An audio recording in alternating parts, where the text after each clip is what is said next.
what Oliver is saying is that you should not try and emulate Elon Musk and communicate like Elon Musk. Please do not. On behalf of every single investor out there, I implore you, please. Elon does it well because he's authentic. That's his style. Please do not think that you can replicate that easily. This episode is brought to you by WHU, the Otto Beisheim School of Management. WHU is reshaping the way students learn about business, management, finance, and entrepreneurship through its innovative programs and partnerships in Germany and across the globe. To learn more about this globally ranked university, visit whu.edu today. Hey folks, Gerrit here. In this latest episode of the Most Awesome Founder podcast, I'm back with my co-host and partner in crime, Professor Dries Foms, Chair of Entrepreneurship, Innovation, and Technological Transformation at WHU. Dries, in all sincerity, man, these episodes we host together really are my favorites. They're kind of this quirky symbiosis of your theoretical and my experiential kind of background and how we build ventures and kind of foster innovation. So, as always, these are my faves, and I'm glad to be sitting here doing it with you, mate. Yes, it's always great to do this together. So today we're doing something we've never really done before. Not only are we bringing back guests from previous episodes, but we're bringing them back together. And why would we do such a thing? It's because these two just wrote a book together that I think is not only a groundbreaking publication, but also one that's really relevant for the founders and entrepreneurs in our audience. So without further ado, let's welcome back our dear friends, Oliver Aust and Jag Singh. Coming to you from WHU on the banks of the Rhine River in beautiful Fallendar, Germany. This is the best and most awesome founder podcast. A show about entrepreneurs, innovators, advisors, and educators, and the stories that make them who they are today. Oliver, Jag, welcome to the show, mate. Good to have you guys back. Thanks, mate. Thanks for having us. I can hear the crowd going wild. Woo! Yeah. Oh, I love visualization. That's what brings the energy. So cool. Well, I'll do a quick introduction of you guys. Since you've been here before, I think much of our audience know a little bit about your fascinating backstories, so I'll keep it kind of short so we can focus on the main topic at hand, which is your latest publication. So folks, you guys may remember Jag Singh. He was part of episode 7 way back when in 2019. At that time, Jag and I discussed angel investing and startup accelerators. Back then, Jag was the managing director of Techstars Berlin and one of Europe's most active angel investors. Today, Jag is managing partner of Berlin-based venture capital fund Angel Invest, providing portfolio founders not only capital, but the experience of a 4-time founder with multiple exits, deep political strategy chops, and approaches to marketing and communications that I think are arguably unmatched in the VC world. And of course, you may remember Oliver Aust from episode 27 on mastering communications for startups. Oliver's the founder and CEO of Jag Ipso Communications, a best-selling author 4 times over, I believe now, and one of Europe's leading communications and personal branding experts. Oliver's breadth of experience is almost as broad as his wisdom. From leading communications for EasyJet in its early days to advising Fortune 50 CEOs, mentoring and investing in high-growth startups, to hosting Speak Like a CEO, his category-defining podcast on CEO communications.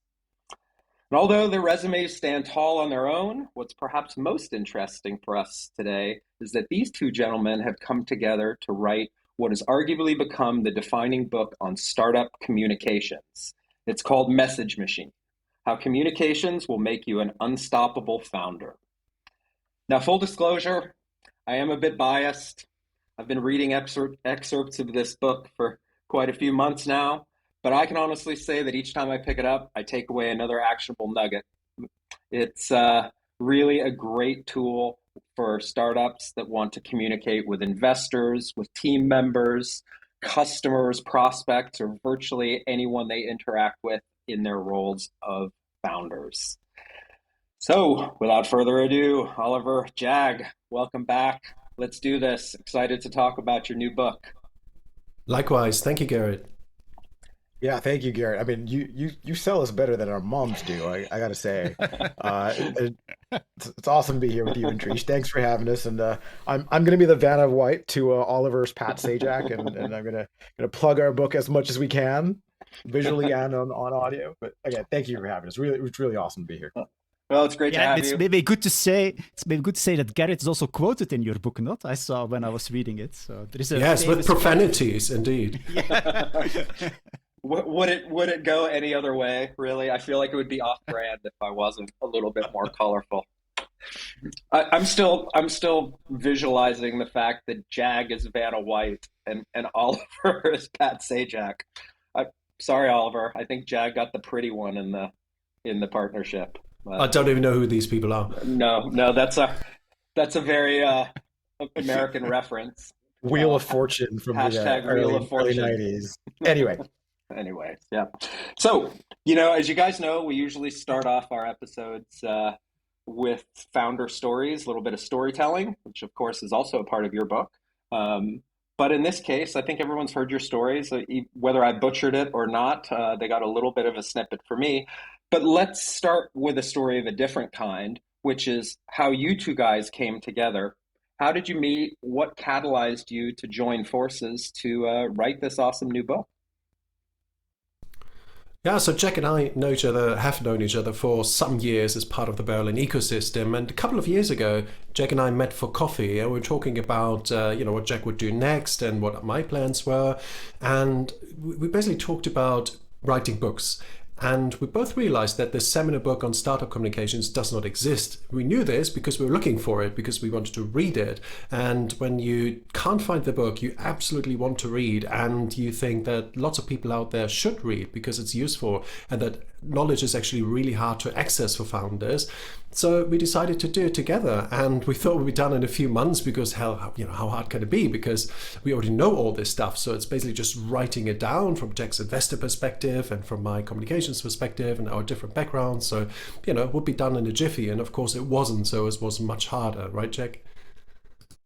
Totally right. And there comes a point where you're halfway through the book, and then you get the pesky, in early stage investor, i.e. me, saying, actually, you know what? I hate all of this. Like, we should scrap this. Like, I wouldn't read this crap.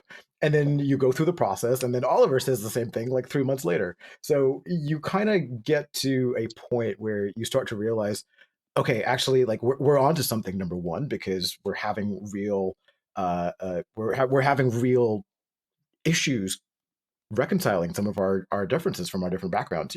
Oliver's got an unparalleled experience with crisis comms, for example, and also teams and structures. And I'm much more focused, and I tend to look at things with my current job as an early stage investor, where I wouldn't actually invest in a company that had a CMO. If a CEO spending all their time, in a crisis room simulation, they're probably not doing the right job at this point. And so, how do you get those two viewpoints? How do you get all that experience across different stages into something that also can translate and it can be easily read by a founder at different stages? And I got to say, I mean, it was a labor of love. We spent a lot of time and effort on it, but we got there in the end, and we're pretty pleased with the result. And I got to say, it is a badge of honor. Oliver's done this many times now, but it's the first book that I've ever written. And it's now, on some bestseller lists on Amazon. So there does come a point where you sort of look at it and you go, all right, that was worth it. Mm-hmm. Took a year longer than it expected, but it was worth it. Yeah. And maybe it's worth just pointing out what kind of book this is. So we set out and thought maybe it could be a method book, right? So if you set up a startup and you need to think about communication, so how do you do this? And maybe there are 10 steps and each step is a chapter, boom, boom, boom, easy. We figured out there is no recipe like that, at least not for, beyond Series A, say, or beyond seed stage. In the very early steps, yes, but these are already well documented. So for us, it was more about filling the gap between, let's say, post-seed stage to pre-IPO, where there's really little about what startups and scale-ups should do, right? So a lot about very early and a lot about post-IPO companies, but not a lot about the company that's between 1 year old and maybe 7 years old. But that's really what people need to know. And we figured that we needed to write a principles book. So in the book, there are 92 principles rather than 10 steps in a method. Methods get old, right? Next year you have a different method, so things evolve. But the principles we think are pretty evergreen. Once you internalize these 92 principles, you can, in theory, apply these to every situation you're in as a founder. And then we categorize it to internal, external, and financial communications, because these are the three big stakeholder groups. So financial, your investors and want-to-be investors. Then internally, it's mostly your talent, the people you work with every day. And then it's external, customers, media, intermediaries, the general public, regulators, and so on. Do you see what I mean, though? Like, Oliver's just full of information, and I'm like, Oliver, we got to work on the introduction. Like, this is just the introduction. Let's not cram everything into the beginning, right? And so this is the beauty of writing a book with from two different perspectives, two very different kind of communication styles, and I think, like, at the end of the day, again, like I said, the proof is in the pudding, and we got the book out just in time for Christmas last year, and we're also getting some good feedback, so we're pretty excited about that. Awesome. So let's jump into the meat and potatoes. Oliver already talked about the 92 principles, but I want to take it a few steps back, because you guys have one chapter with some language behind it and content around it that really resonates, and it's something I talk about with startup founders a lot, and it's the concept of message market fit. I think a lot of classrooms, a lot of literature talks about product market fit, but I think a lot of entrepreneurs maybe aren't familiar with this concept. So maybe you could kick things off with this foundational piece. What is message market fit? Why is it important to founders? And what do you see as some tips or tricks that founders can kind of get to it more effectively or faster? So this is where it gets tricky, because not all startups are the same. You could be a B2C company or a B2B company. You could be a very early stage pre-product, pre-revenue, almost pre-everything. And then there's companies that are at Series B. And so basically, I think the way that we're thinking about it, for pre-growth or pre-Series B startups, it's hard to even define product market fit. Steve Blank, who's a renowned startup guru, says that it's something somewhere between customer validation and customer creation. And then you have another heavyweight in the startup ecosystem, Mark Andreessen, who says it's actually about being in a good market with a product that can actually satisfy that market. And then you have the challenge where, and Gerrit, and Dries, you guys know this from your experience working with very early stage startups. Founders often conflate product market fit with problem solution fit. And so there's no shortage of definitions. There's no shortage of ways to calculate. Everyone's got a view on which one's a better way of doing it. And this is kind of why we sort of wanted to take a step back and say, okay, if product market fit describes the stage of a startup where you've developed the product and it serves a particular type of customer. And then you could also say, well, but any business needs customers, right? And customers need to be persuaded that your product or service is the best solution to that problem. And that's where the messaging comes in. Oliver loves to emphasize. I've seen Oliver coach founders firsthand, early stage founders coach hand, and he often reminds them that build it and they will come doesn't work, right? The target audience cares about their own needs, their problems, their feelings, whether or not they had what they had for breakfast, or whether or not they had breakfast matters just as much as how you emphasize your product. So again, it's not about you or your product. And your job as a founder is to make them care. So if you do, and when you do, then a whole bunch of paths open up to scaling, which is where a Series C startup or a growth stage startup would care a little bit less about product market fit, because it's already been baked into their processes. They're now looking at really scaling. And so this is where message market fit kind of applies across the whole spectrum. And ultimately, I think it's why every successful company needs to achieve both product market fit and message market fit. Yeah, exactly. And on the timeline, you probably want to start with product, right? You need a product so you can actually talk about it and make sure it finds the hands into customers and investors get invested in it and people can join the company. So there's a bit of that. But what we say, once you get past seed stage and hopefully you have product market fit, however you want to define it, you should really focus as a founder on achieving message market fit because it will make your life so much easier.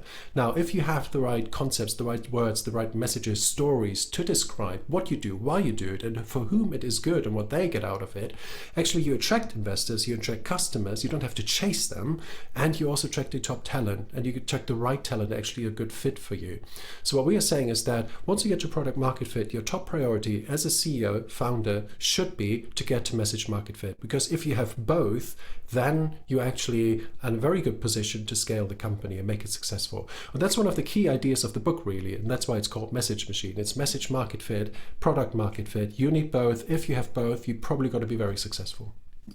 And can you explain to me the essential difference between message market fit and product market fit? So what if you have to stand in front of the students that I normally have and you want to explain message founder fit, what definition would you give to the students?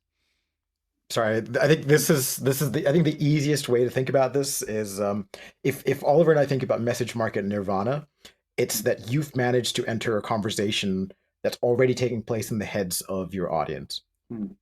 Right? Does that kind of add a bit of clarity? Because the words that you're using to convince your target audience, they need to resonate, and it kind of you need to make them want to invest in you, work for you, buy from you.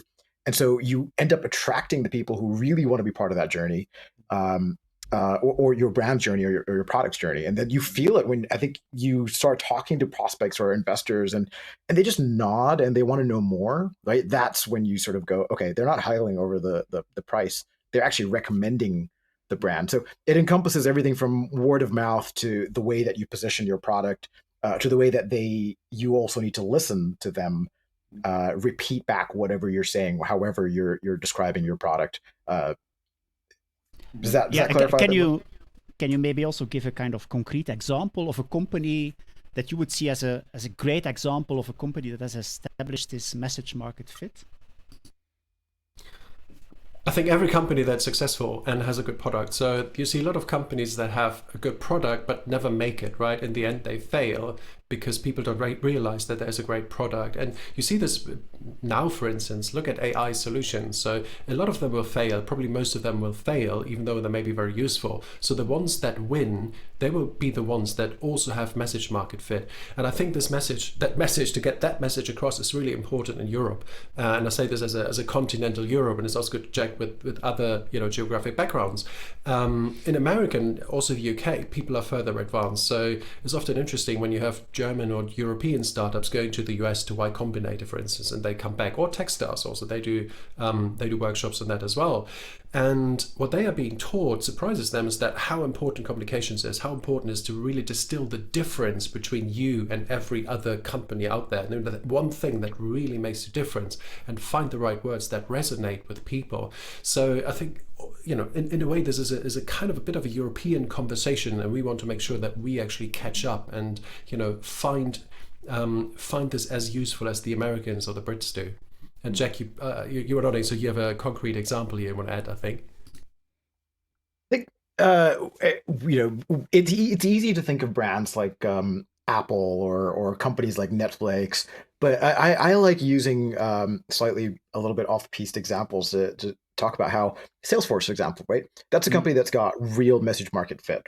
Their customers are willing to pay multi-year contracts, not because not necessarily. I mean, I don't want to rain on Salesforce's parade, but most of the customers including myself, who've ever used Salesforce, hate the product.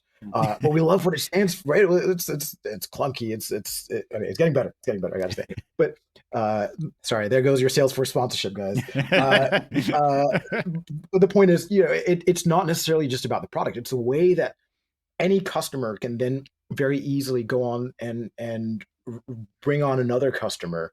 The way that a customer communicates to your other potential customers is also included as part of message marketing. And so I like to think of just not just those iconic, sexy brands that have a Super Bowl ad, but also the ones that are building real infrastructure plays and working behind the scenes. Gotcha. Interesting, guys. I wanna move on to another topic, which I think is our maybe part of the little lesson plan, and I don't want you to give away all your secret sauce, so you can maybe touch on these at a high level, because I found it really interesting. You had me in chapter 2 when you started talking about message mastery, and you highlighted 5 key aspects of communications that every founder should master. One of them really resonated with me, that I find frustrating, about listening and how some founders are not very good at that. But you really go into detail and provide some great wisdom on the five points of message mastery. Can you share them? And maybe if you want to highlight one or talk about why one or two in particular are really important. Yeah, very happy to. And this came about because we were thinking about the communication skills that every founder can learn and needs to learn. And of course, they're a lot, they're many, but they're also time poor. So we suggested basically the 80-20 method. It's okay, what are the 20% of skills, communication skills as a founder you need to raise money and beyond, that give you 80% of the effect.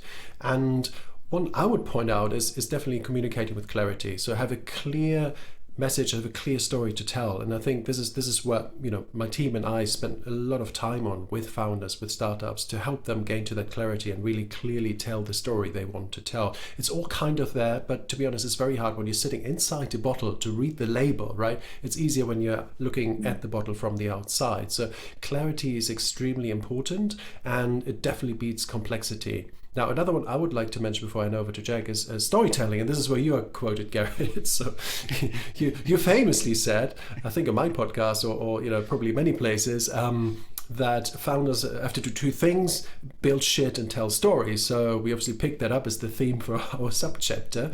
And storytelling, it's not Little Red Riding Hood. We're talking solid equity stories to raise money. There are stories to win customers.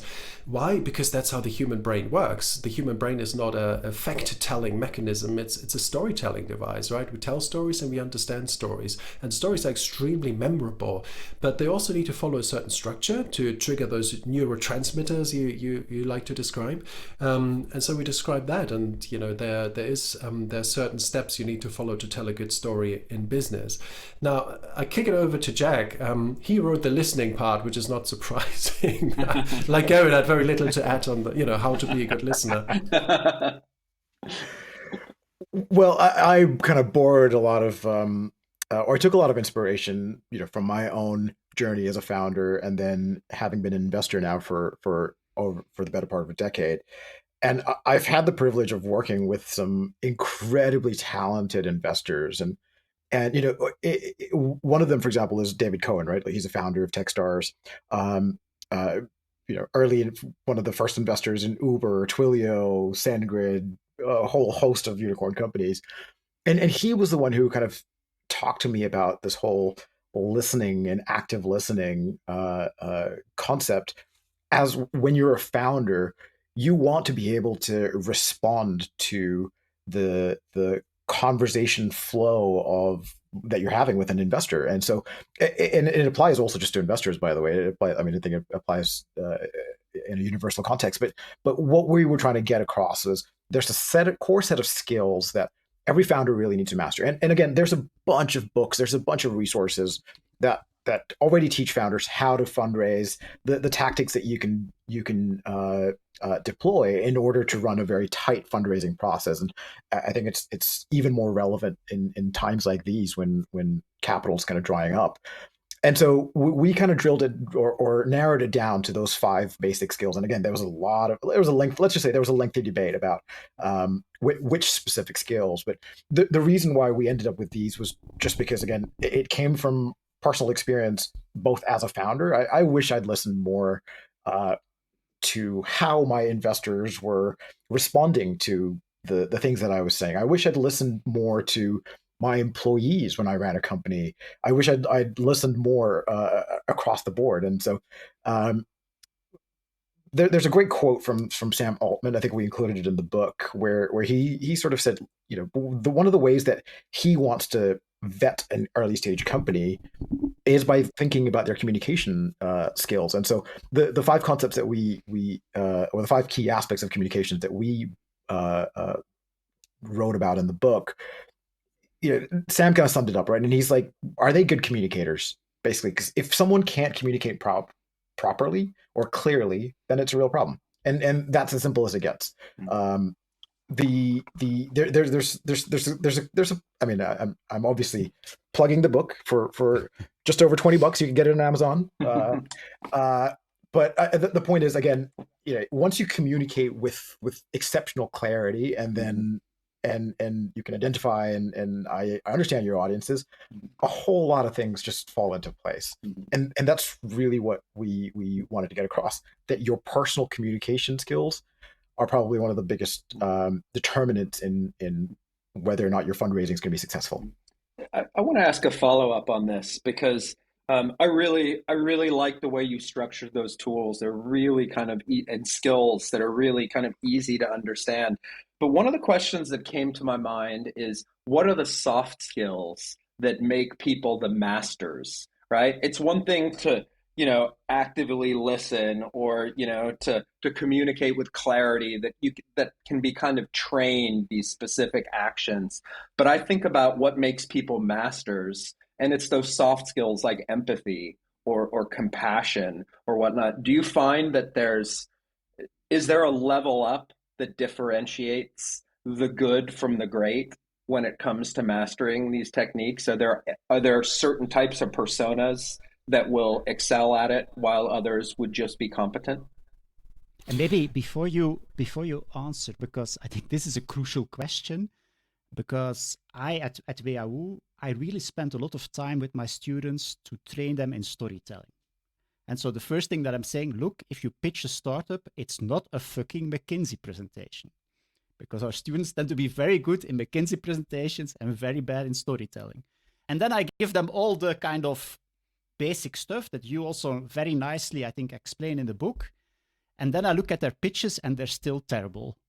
And typically there will be two exceptions with great storytelling. And typically these will be the American students in my classroom that do a great job in pitching.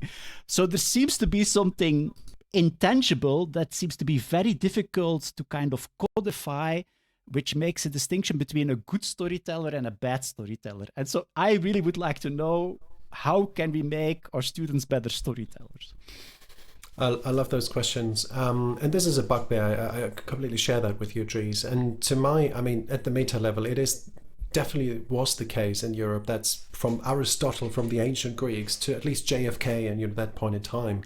Storytelling and communications in general, oratory, those were key leadership skills. You couldn't imagine being a leader of any sort, in any organization, unless you mastered these skills, right? In the last few decades, we've given into some sort of, let's say, technocratic image of how we communicate in organizations. That is terrible. But I think the good news is we're moving away from that, because I think we all realize, and the people we work with also realize, that this is not going to be successful going forward.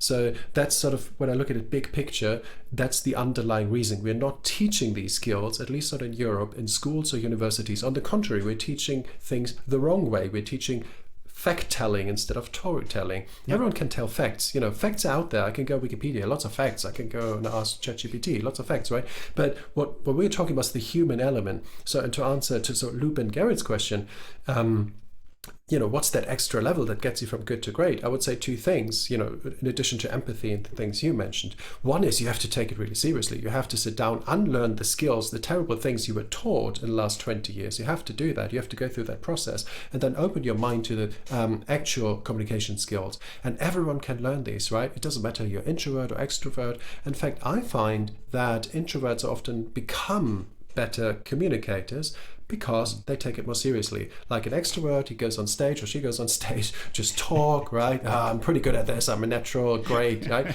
But they haven't really thought through what the key message is or what the call to action is, so they just go and talk.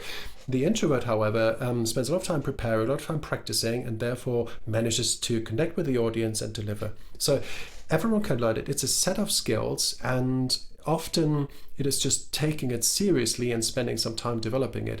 I hear the objectors saying, yeah, but I already have so much to do. Well, actually, you save time. Being a good communicator saves you time. Yes, there's a bit of an upfront investment, but the return on time invested is extremely high because everything gets easier. It's easier to convince people. You only need to talk to 20 investors instead of 100, right? And learn it the hard way, and so on. And then there's another dimension, which is psychology. And I think that's what Gerrit alluded to. And obviously the neuroscience, that is your expertise. I'm not going to talk about neuroscience, but at the psychological level, for sure, people who are really good communicators usually understand the underlying psychological currents and are pretty good at reading people, whether that's, the expressions, the nonverbal cues. And we talk about this in the book to some extent, but obviously it's a whole different field. But there's a chapter on psychology and the underlying psychological concepts of communications. And actually, it's the first chapter. So we start with that because for us, that's part of the foundation. Dries, to go back to your question, I think the fundamental challenge in that I also see, and we invest pretty much globally, right? Like we have a fair chunk of our portfolio in the US. We also have a bunch of American founders in Europe, and actually it's the European view or the European way of communicating just sometimes doesn't incorporate the audience. So to your point, if you're if you've got a McKinsey-esque presentation and you're pitching it to a bunch of investors who actually will respond well to the McKinsey approach, great. Like get those 3 slides out and knock them out, right? And you will actually have a good outcome. The challenge comes when founders forget who they're speaking to, and so I think the first, pretty much in the first 2 or 3 minutes of any opening conversation I have with any founder, is to remind them that I'm not just a homogenous investor, right? No 2 investors are alike. I'm going to care more about some things versus some other investor. And you're never going to be able to please everyone, but it's just about getting to that point where you can immediately tell, hopefully before you've even started the conversation, that this is what this person actually wants. And so this is the message that I'm going to deliver.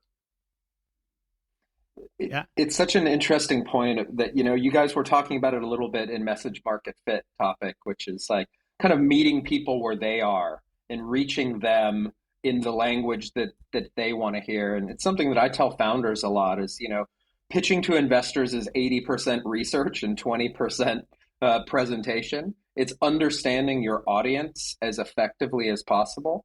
And I think it's, what's really challenging, especially with maybe Dries's students versus someone pitching to you, Jag, for an investment, is Dries's students are pitching to an audience, right? Where you have a broad range of personalities and interests. Someone that's pitching to you is coming to angel investor, coming to Jag Singh, and should have done their homework to know how to meet you where you are, right? So I think Dries, this is my hypothesis, and I would love to hear it from the group. But if you're pitching to a broad audience, it's really about your charisma. It's about the way you structure the story and whatnot. If you're pitching to an individual, it almost needs to be hyper personalized for that specific audience. Yeah, that might make sense. Yeah, that the type of audience also is a big kind of decisive factor here. But still, I sometimes get frustrated about this topic. It's really like this crusade that I have. I want to make Germans better storytellers. And until now, my crusade, I would say, is not that successful. And to be fair, if Dries drops an F-bomb in a conversation, he means business. This really pisses him off. Yeah, but I think... And I think that's related to the book. It means that there is such a lot of untapped potential.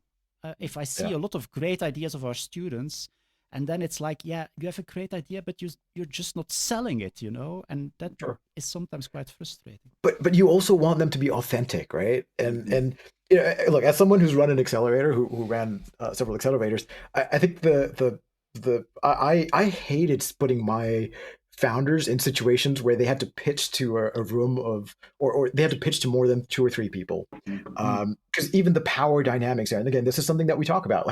How do you balance out the power dynamics of you being a founder and you're under that spotlight and you're sweaty and you've got 3 minutes to convince a room full of faceless investors. There's 50 or 60 of them sitting there judging you based on how you speak and what you're wearing. you're almost playing you're playing with you're playing a rigged game there, right? Like you're playing with a bad hand already. So how do you address that? How do you rebalance that? And so like I don't think there's some easy answer. Maybe again for just over $20 you can find one in the book. Okay, that's gonna get old now. I'm gonna stop. I apologize. But again, just to the point. If everyone is just a little bit more considerate and spends a little bit more time thinking about what they want to say to whom and how they want to say it, I think we'll have like 80% progress to your quandary, Dries. Yes. Okay, let's talk about branding, because this is a topic that's one that I've been spending a lot of time thinking about lately, and you guys really cover some interesting pieces in chapter 4. And you put a quote in there by Tom Hodgkinson that really hit home for me, which is, "A logo and a misspelled word do not make a brand." And this is something maybe you can put on your board next time, Dries, for your class, because sometimes I feel like those pitch days are literally a logo and a misspelled word and a whole bunch of bullshit afterwards. To be fair, first effort, it's not so bad. But to you guys, in all seriousness, nice. Let's talk a little bit about what makes a brand and the different types of brands that you cover, and what are some key takeaways that entrepreneurs should consider on their journey. How's that for a big, broad topic? Yeah. I'll let you take it in the direction you want. So, totally. So why bother, right? Why bother with branding? And some founders just don't, and, fair. But in particular, the B2C space, and increasingly also the B2B space, I think it is important to really think through your brand at a relatively early stage. Why branding? Well, you don't want to compete on price, right? So if you don't have a strong brand, then you essentially have to compete on something else. Maybe you have a fantastic product, but then how would people find out about it if you're not out there singing the praises of your brand? And that remains usually then the price. So you compete on price. So in a way, the benefit of a brand is the delta between the commodity price and whatever you can charge with a strong brand. So that's pretty significant. And when you look at the biggest companies in the world, it's not a coincidence that they are very successful and very big and well-known global brands. Now, what is a brand? What is a brand, right? I mean, there are probably dozens of definitions of a brand, and we settled on one that we found was really succinct and you can actually remember rather than these very complicated definitions, which is the brand is the personality of the business. Personality of the business, because it's not just the logo or the misspelled word or even the correctly spelled word or any word like Salesforce. It's much more than that. So it's really the personality. So what do you think about that particular company when the company is not around or not in the person, the founder is not in the room? So you take that with you, and this implies that a brand really is emotional. It is not something that is particularly rational. You can't really explain why it works in a rational way. You can explain why it works emotionally. So if you have an emotionally strong brand that has the right connotations, wonderful, then you're on to a winner. Now, there are two elements or two dimensions to a brand. The first dimension is what you control, right? Is the name you pick, the logo, the visual representation, how you interact with customers, how you interact with your people. So a lot of elements you can control that all become part of your brand. And then there's the other element, which is outside your control. That's your reputation outside. So what do your customers, your investors think about you? You can try to shape it, and you should, but you can't control it. And that's what makes branding so interesting. There's the part you can control, and you hope that the things you can control will have a positive impact on the things you can't control, namely what's in people's minds, right? And this is what the chapter is about, and what we are trying to give people as a sort of, this is how you think about it, and this is how you go about it. This was one of the chapters that actually we Oliver and I debated a lot, because from the early stage investor perspective, I don't want you focusing on your brand at all, right? Like, and I get founders telling me that like brand, like they've already hired a branding agency, and I'm like, this is the easiest way for me to tell you like I'm going to pass on the investment, because it's just not a great use of your resources. There are other things that you should be doing, but again, and I think we hit the tone quite well in the book, where we emphasized it's not necessarily something that you need to pay a lot of attention to, but it's something that you can consider and think about.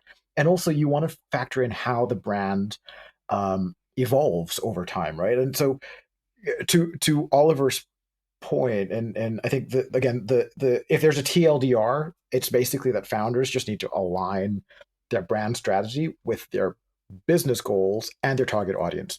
And when I say business goals, we all know that your business goals are going to change, right? Your business goals for year one are very different to year 3 to year 7. And so just understanding that there's going to be an evolution there, where you can leverage your existing product success to create a stronger brand identity. These are all the things that you want to consider how you want to continue, whether or not you want to invest in the brand, and then how you can invest in the brand.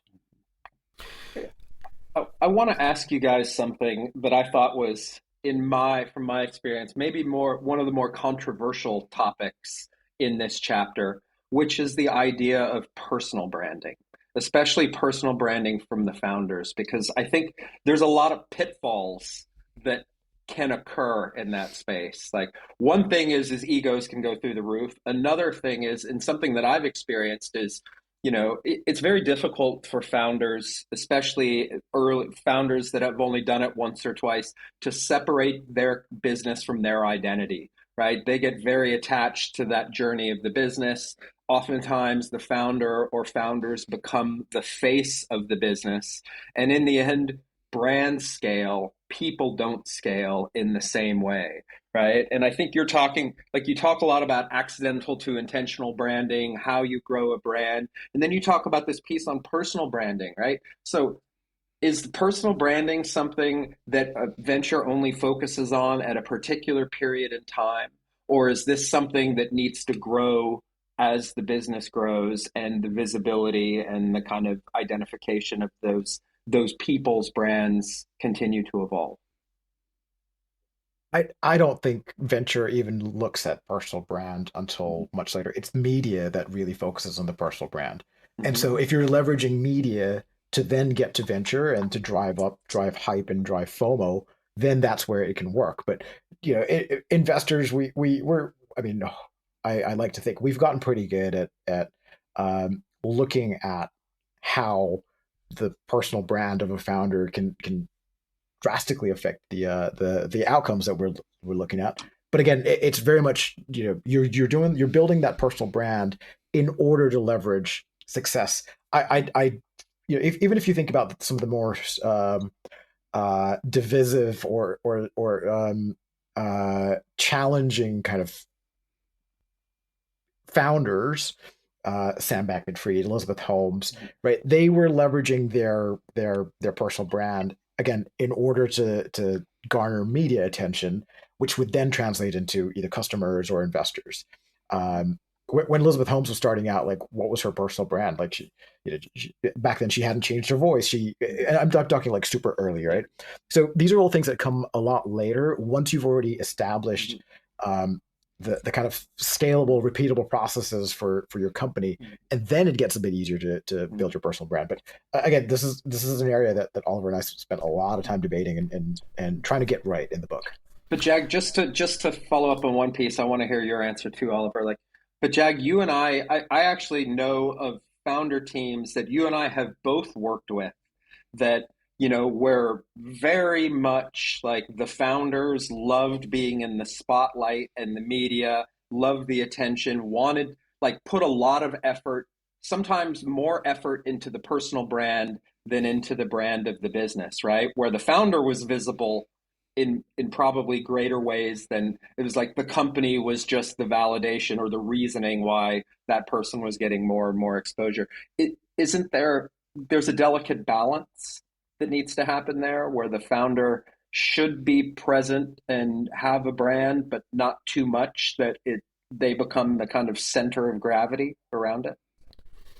That's fair. I mean, money follows attention, right? So it's hard to say we don't take it seriously. And in some cases, it's more important than others. And we bring an example in the book. You've probably heard of Raisin. It's a fintech unicorn based in Berlin.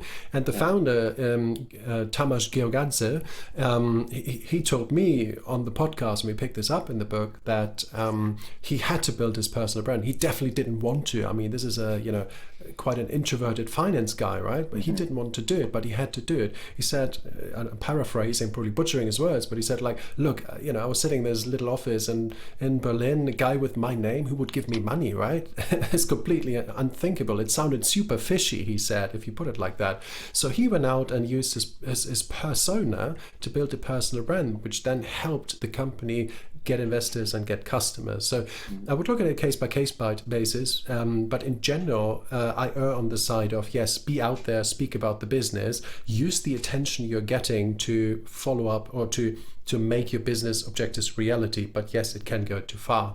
When you take a step back and look at businesses that have been a bit older and been through some phases, you often see three phases. The first phase is when personal brand actually can help get the business off the ground, right? As Jag said, you have the product, etc., but then how do you spread the word?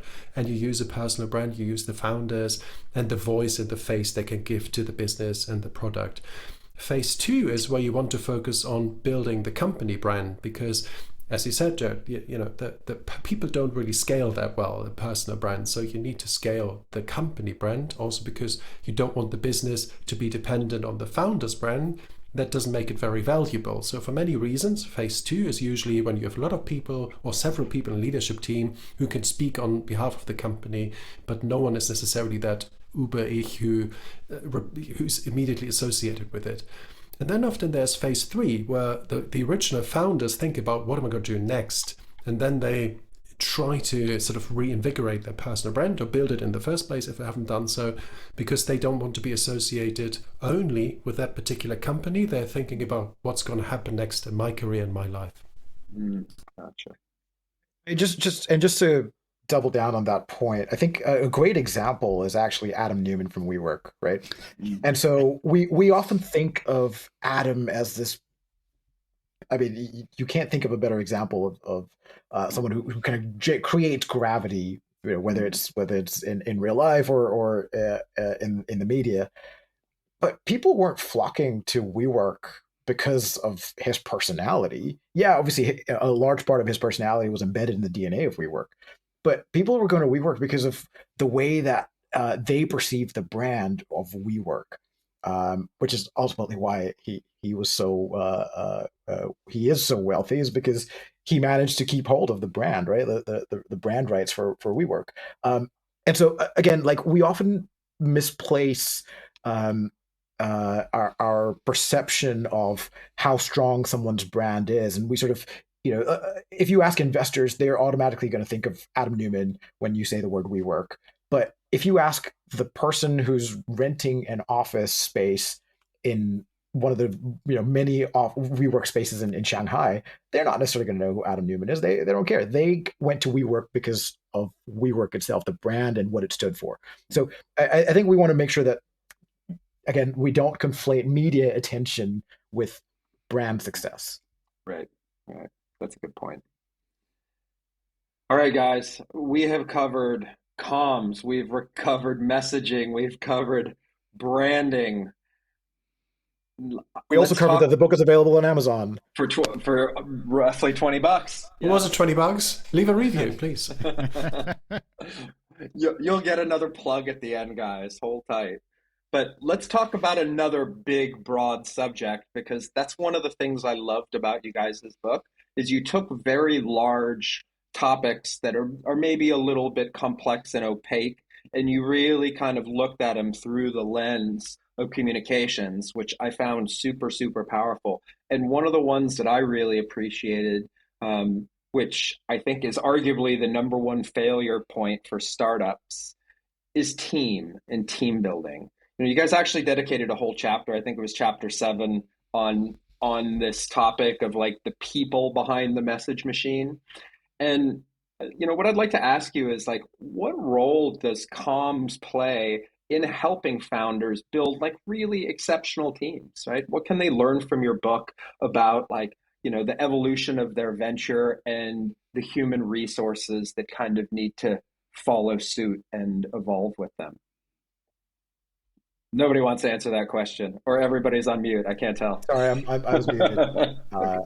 I think here, this is honestly, the book is aimed at a founder who and we've covered this now a couple of times, right? You go from being the face of the company to suddenly realizing that the pricing page on your website speaks more about your company's status, your company's progression than you ever will. And I mean, this is something that I, as an investor, look at frequently, right? If there's a company that says we're selling to enterprise, and then you just go on their website and it's a very simple like landing page. You're like, I'm pretty sure you're not selling to a major enterprise. You've probably got maybe a LOI, maybe a pilot, but that's about it, right?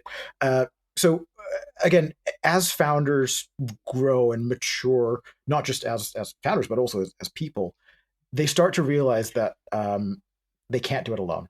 And effective communication allows founders to, I guess, clearly convey their vision, their goals, their expectations to their team. And this is where communication that is inspiring, that's motivating, can really help founders rally that team around a common vision and a purpose. And then when you realize that communication is a two-way street, it's not just the founder. And again, this is where I sometimes worry that our incessant need to drill founders or to help founders, or master the pitch in front of a large room. They often forget that communication is a two-way street, and effective founders need to listen to their team members and seek feedback just as much as they want to listen to an investor. And so when you listen to your team's concerns, the ideas, suggestions, these founders can demonstrate that they value their team's input and create an environment that encourages even more open communication. And so there's this like virtuous cycle that we see with companies that have really, with founders that have very effectively understood that in order, again, it's that same principle. If you want to go far, you go together. Go together, right? It's like, yeah. I completely butchered that quote, but we did get it right in the book. But the point I was trying to make was when you become when you achieve that working environment that really encourages open and effective communication, you see all sorts of benefits coming out of that. And that's effectively what we're trying to get across with this chapter, is to say, hey, you can do this alone, or you can build out a team, you can communicate well with your team. And then you get to the point where, and there's a great example of one of the Airbnb founders, Brian, I think, who even today, or up until recently, would be out on the road maybe 20 days out of every month. And you do the math and you realize there's literally only 20 work days in a month. But he'd be out there having dinners with people from his team, people that aren't even on his team, employees. He'd be traveling, visiting random cities, meeting folks from within the company, getting ideas, soliciting feedback, trying to understand what the pulse of the company is. And that's the kind of founder that we're trying to say you can become, again, if you employ all those skills and the 5 skills that we talked about earlier. If you can follow those things and those steps, you then achieve this nirvana of not just message bar fit, but actually building a great company.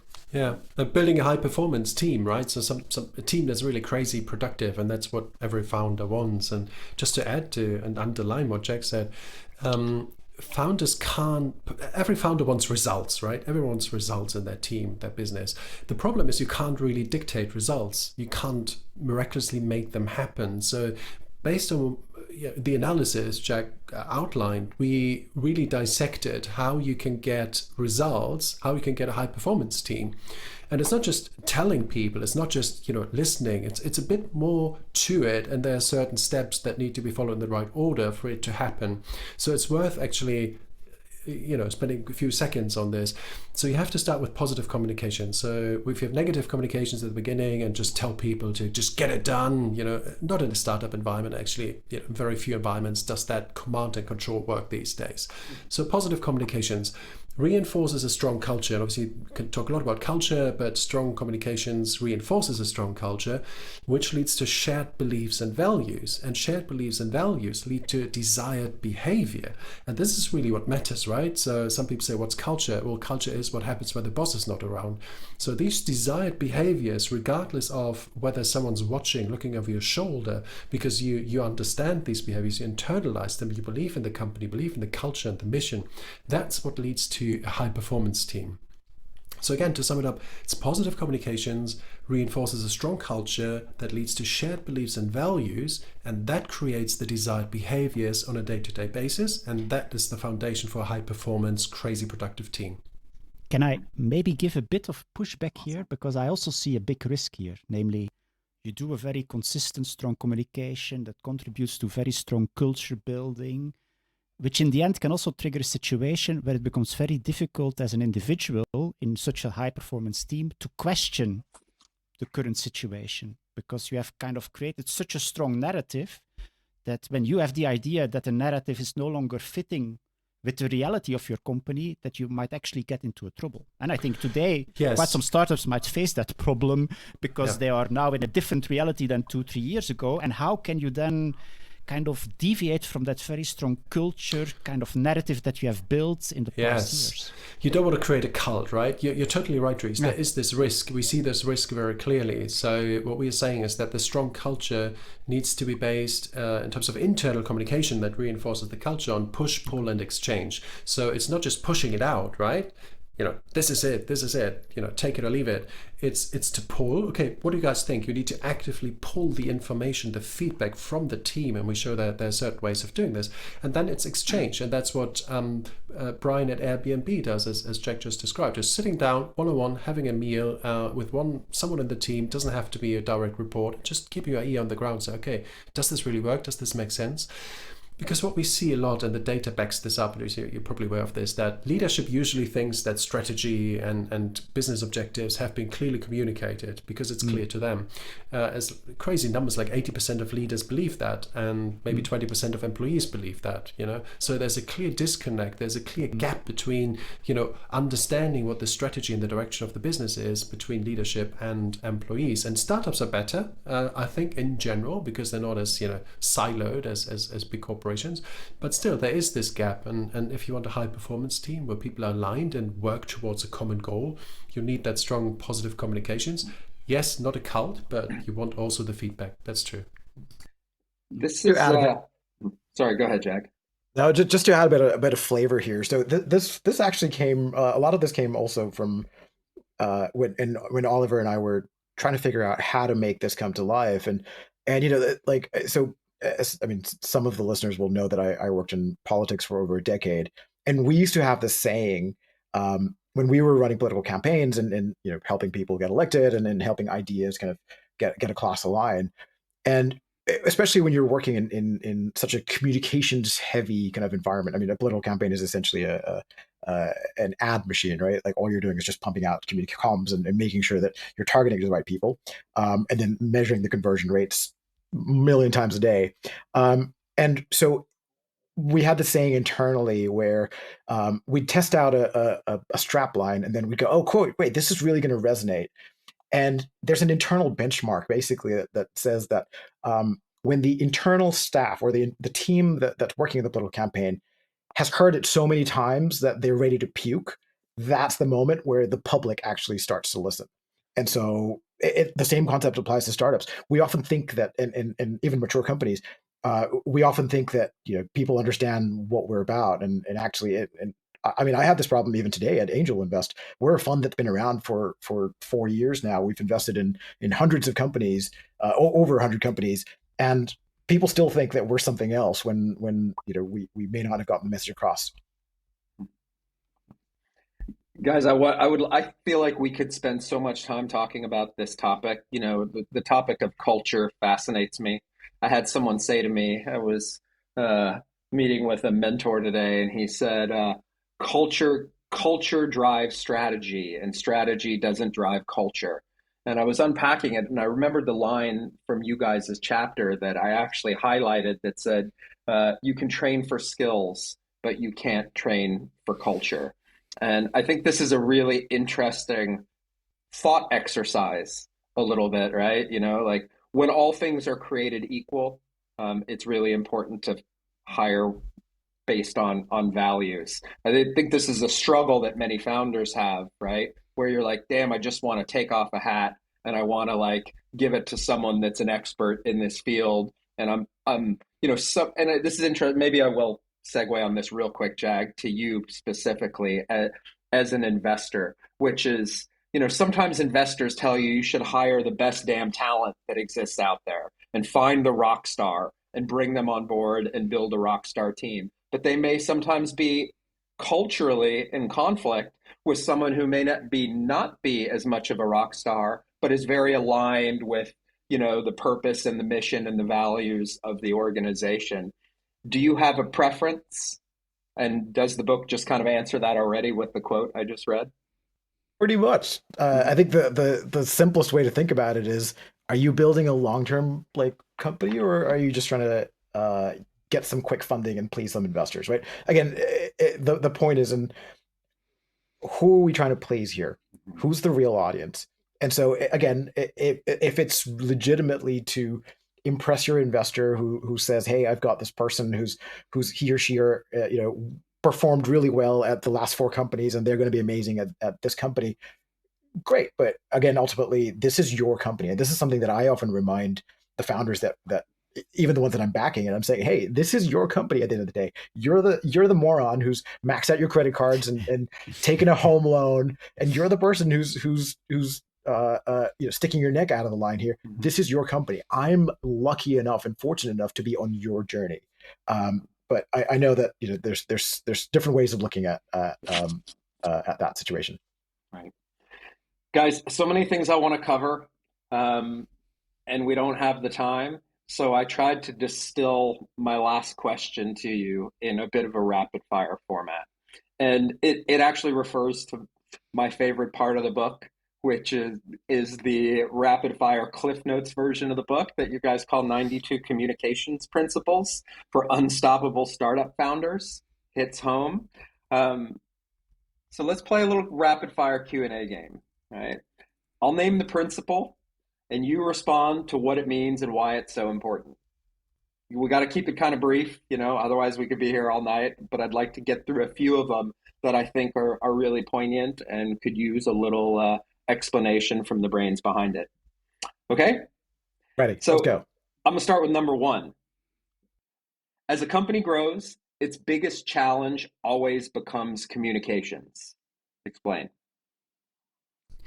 That's actually a quote by Ben Horowitz. It's from his book, The Hard Thing About Hard Things, which is fantastic, obviously, and shows the sort of pain, blood, sweat, and tears you go through as a founder as you build your company. And it's interesting that such an experienced guy who's seen it all in the startup world says this and writes this. So what we make of this is that as a company grows, communications always becomes more complex, and it becomes exponentially more complex. You have more investors, you have more customers, you have more people in the team, especially internally, it gets pretty tricky, right? So as the complexity grows, it becomes this big challenge. And our answer to this is, well, as a founder, your communication skills need to grow in line with the company. If your communications and leadership skills are behind the growth of the company, you stop being the right person for that stage of the company. Interesting example, I spoke to Johannes Reck, the founder and CEO of Get Your Guide last week for my podcast. And he's on, they've been on this 15-year journey. And he says, well, I had to do this. I had to get coaches. I had to learn about branding. I had to learn about marketing. He's a sort of science guy from background. So he took it on himself to learn about all these things so he could stay and grow the company rather being sidelined. That's my interpretation in the process. So yes, it becomes the biggest problem regardless of what you do. So you have to be prepared to meet that problem, just as you have to prepare to meet other problems in business. And I think what makes this quote by Ben Horowitz valuable is that a lot of founders don't have this on their radar. So that's why it's number 1. Nice. All right. Next one. Number 19. Companies move at the speed of trust. Easy. This comes from I think it's Stephen Covey, I think, who's an undeniable kind of expert on trust, and he talks about how trust is basically the currency of our time. And here, I think, in very few words, trust is the fundamental element that basically impacts the speed and efficiency at which every company operates, the way that they make decisions, the way that they achieve their goals. And it's something that's basically earned. And this is the part that I often like to remind founders about. It's something that's earned over time through being consistent and transparent and keeping your promises and acting with integrity. Awesome. All right, the next one, and this is one I actually learned from Oliver, as he's helped advise me as I've been building a few businesses over the years. But this one's number 28. The customer is the hero, never the company. Yeah, that's important to internalize. So once you accept that storytelling is important, as Dries teaches the students, you also have to think through the structure and who plays what role, right? So to boil it down, there are 7 steps in a good business story. You could use this as a skeleton, just fill it in. It's relatively straightforward. So a character has has a problem, there's a challenge. So a protagonist meets a challenge, then meets a guide. The guide gives them a plan, calls them to action, and that action and the plan avoid failure and lead to success. So this is basically how most stories are structured, without getting too theoretical. Now then the question is, okay, who's the protagonist and who's the guide, right? So our point is that you as the company or the founder, you are not the protagonist, in other words, the hero of the story. And sometimes we think that we're the heroes because we solve this big problem. Instead, your customer is the hero. You're the guide, right? You guide the hero in the story to the desired outcome. Interestingly, obviously, when there's a hero, there needs to be a villain. So you also need to think about who's the villain in the story. And when you look at Elon Musk's storytelling, it's quite interesting. For instance, with Solar City and others, he says basically their invention is the hero often, but it's not him. And the villain is often something like pollution. Yeah, when you're a low-cost airline, the villain is legacy airlines, and you're the hero because you're choosing this innovative, tech-driven option. So just make sure that when you develop your company story, your personal story, that you don't make yourself as the hero, because people will not be interested, and you don't come across as very charismatic. It sounds just self-serving. Just a quick PSA here. Briefly, go ahead. Go ahead. Yeah, just a quick PSA. What Oliver is saying is that you should not try and emulate Elon Musk and communicate like Elon Musk. Please do not. On behalf of every single investor out there, I implore you, please. Elon does it well because he's authentic. That's his style. Please do not think that you can replicate that easily. No. Indeed. Maybe a follow-up question, because it's related to this principle, and I'm really struggling with that issue, because today I have a lot of startups, I think, having issues. They're having troubles with their valuation. Some startups have to fire people because the level of traction is less than they expected. And I'm actually quite surprised how silent most of the startups are about these issues. And I'm thinking, and maybe I'm totally wrong, but based on my kind of strategic thinking, I would say this is the perfect time to kind of communicate bad news, because nobody will be really surprised about it, because there are macroeconomic circumstances that actually justify that you're in a tough spot. So what I'm really asking myself is, why are not more companies proactively communicating about the troubles that they have at the moment? Because I think often customers also want to know not only about when the company is doing great, but also when the company is struggling. So that's something I'm really wondering about. So why are a lot of companies so silent at the moment and are not more proactive in admitting that they have problems? Well, this is tough because I think it doesn't fit into the narrative that they have built for themselves. If you have, for the last 3 years, 4 years, if you were a unicorn and you emphasized, for example, your status as a unicorn, and actually, this is Oliver and I had this debate when we were at the tail end of writing the book, where we actually actively chose to de-emphasize the word unicorn because we didn't really think that was what founders and people wanted to strive for. It's a catchy name and people know what we mean, but we didn't want to make it sound like, we wanted founders to aim to be unicorns. Again, we want founders to build great teams that are highly functioning, great teams that build great products that satisfy customers, and that produce good impact on the world. So to go back to your question, I think the challenge that a lot of founders have, and to be fair, even investors are facing the same challenge. It's how do you communicate in a world that's in crisis? And again, we've got a chapter towards the end of the book where we make a distinction between normal crisis comms and then crisis or communicating at a time of crisis. And the easy way to think about that is when your own house is on fire, that's essentially crisis comms. But when the world around you is on fire, that's communicating in a time of crisis, and it requires a different set of skills. So to answer your question, a lot of founders just don't have the skills. They've never actually experienced times like these.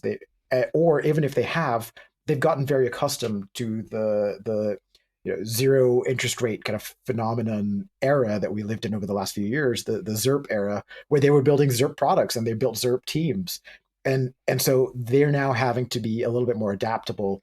I think it's a matter of time. Within the next few months, we will start hearing more and more. It's funny. I actually spoke to a journalist a few weeks ago who mentioned that she was starting to get pitches, press releases, where companies were announcing down rounds, where they had actually, right? And she was kind of asking the question, should they even be announcing this? Because how would a customer react if they learned that suddenly your future might not be so certain? Would they then want to reevaluate your contracts? Would they then want to say, maybe we should look at a larger company that's not going to go under? And so there's a lot of different things that go into like how to build a narrative. And this is probably one of the easiest ways to think about this. Nice. Yeah, but if I think the question raised is completely valid. If you have to announce layoffs, how do you do it right? And Jack and I actually have written a piece on this, which will come out soon. But it's like, how do you fire right? Yeah, we're not advocating layoffs, but we're saying that if it's the right thing to do for the business because it protects the company and the future of the company, then of course you need to do it. And you do this in the right way. So why would you announce it? Because there's an opportunity, because it will come out anyway. I think that's part of the rationale, right? And it's better if I control the story rather than the story leaks out through people I have had to let go, or, it's a small world, right? People may hear about it. So why do I not own and shape the narrative? And there's some good examples. There's some bad examples too, which we also list in the book. And the bad examples are usually when the CEO doesn't face the music, he's getting someone else to do it. It's a mass layoff. Elon Musk is a good example. People can't access the email anymore and wonder whether they've been fired. So very clearly these things are bad, wrong, don't do this. How do you do it right? Well, you take responsibility. As the CEO, the leadership, you face the music, you talk to the people, ideally individual, and if that's not possible, at least in as personal setting as possible.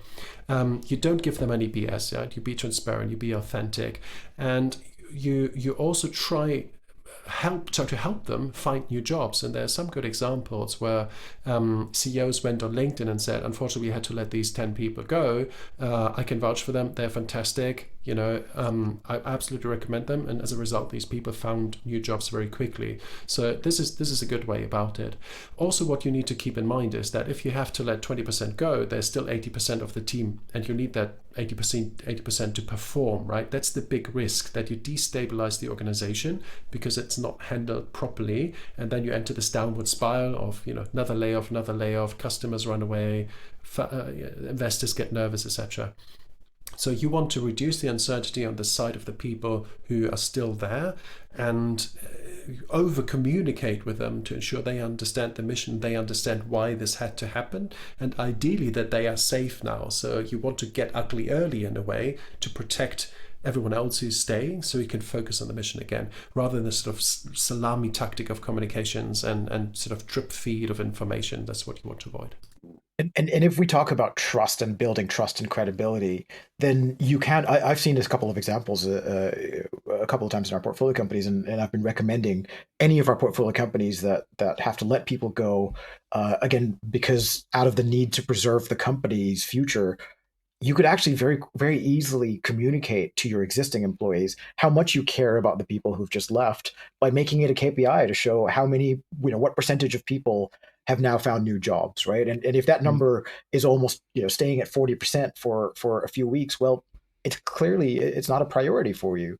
And I think for me, the lesson that I hope founders and exec teams will take out of this is maybe we should be a bit more careful before we just start hiring a whole bunch of people.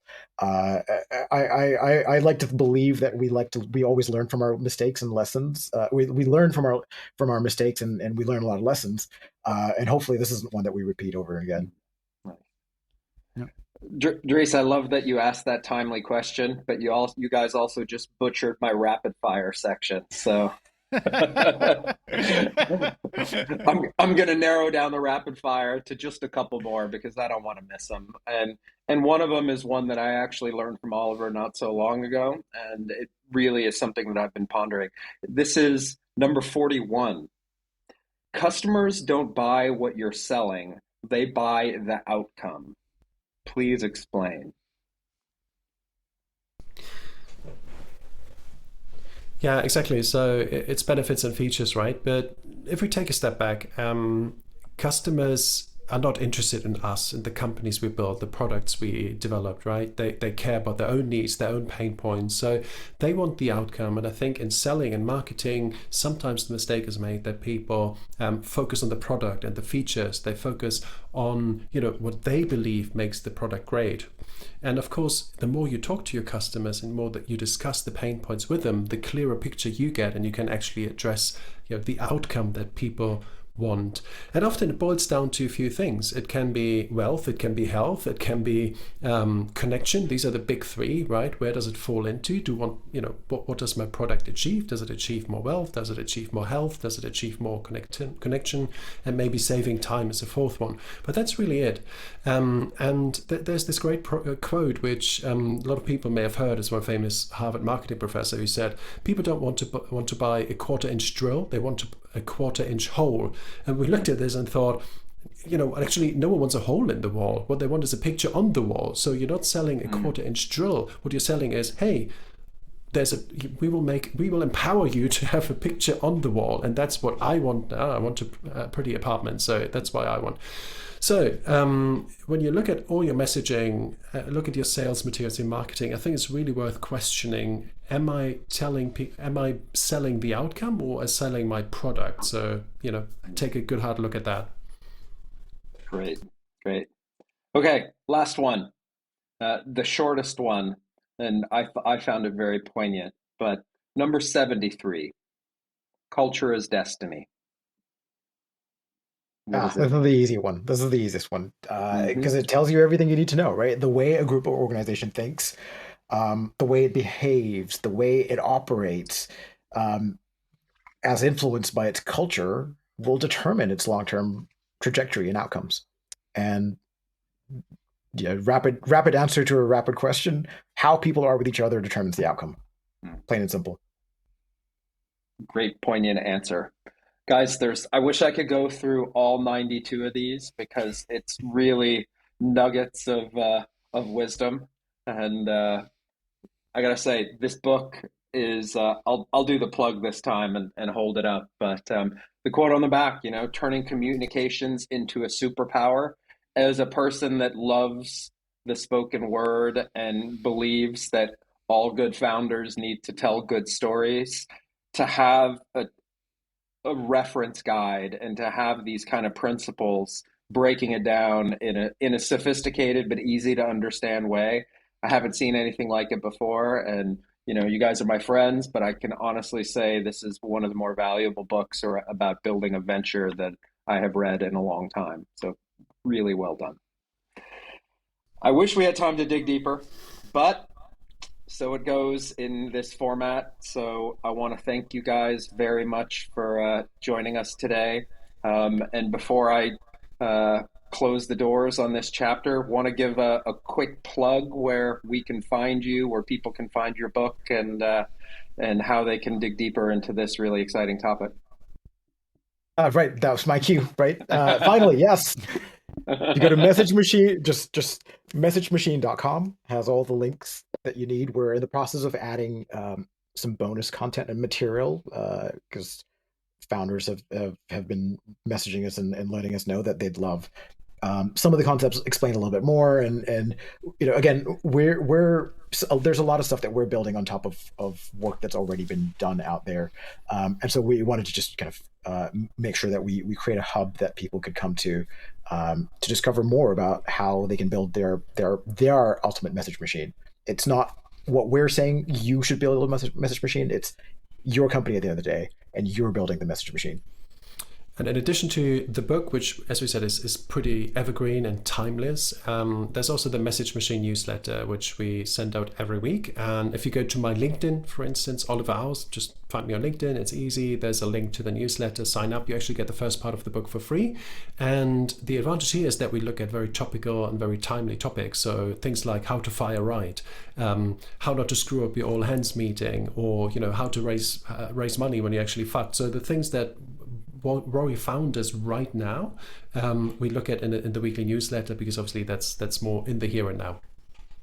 Amazing. Awesome, guys. Thank you so much for joining us today. It was a great pleasure. We'll make sure to provide links in the show notes, and everybody read this damn book. It's a gem. Thanks, guys. Thanks, Gerrit. Thanks, Trees. Bye. Well, folks, that was Oliver Aust and Jag Singh, co-authors of the seminal new book on founder communications, Message Machine: How Communications Will Make You an Unstoppable Founder. If you'd like to learn more about these two exceptional entrepreneur authors, we'll provide links to their works in the show notes. And if you'd like to pick up a copy of the book, you can find it on your country's Amazon marketplace, links to which we'll also provide in the show notes. And as usual, if you like this episode, don't forget to like, subscribe, and leave a comment on your favorite podcast streaming service. Bis nächstes Mal.